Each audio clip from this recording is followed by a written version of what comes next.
Comme je dis, c'est que du sport, ça ne veut pas dire que ça va marcher, mais en tout cas, je suis hyper motivé et puis on fera le bilan dans 3 semaines. Comment s'élève cette année le 100e tour? Quel est votre héros? Est-ce que vous avez un héros, le champion des champions de la grande boucle selon vous? Sincèrement, non, je suis un coureur quand même qui suis très attaché à l'histoire du vélo, donc j'ai beaucoup de noms qui reviennent comme ça.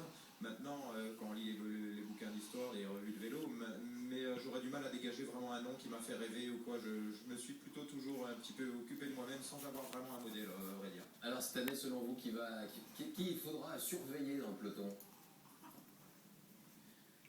Écoutez, je ne vais pas jouer la carte de l'originalité. C'est vrai que Chris Froome, deuxième l'an dernier, qui a tout gagné depuis le début d'année, avance en vraiment parfait favori. Mais je crois qu'on oublie un petit peu Andy Schleck, qui est le vainqueur du Tour 2010, qui a fait un début de saison discret. Je crois que ça pourrait être la grosse cote pour moi. Alors vous restez avec nous, Thomas Voeckler. On va revenir maintenant sur la question qui revient comme un boomerang avant chaque départ du Tour.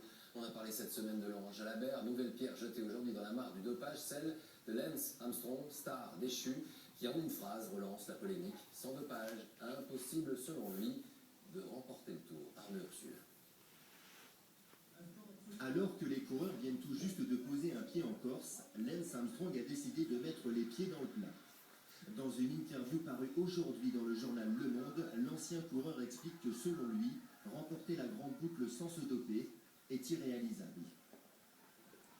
C'est impossible de gagner le Tour de France sans se doper, car le Tour est une épreuve d'endurance où l'oxygène est déterminant. En Corse, à la veille du départ, les déclarations d'Armstrong exacerbent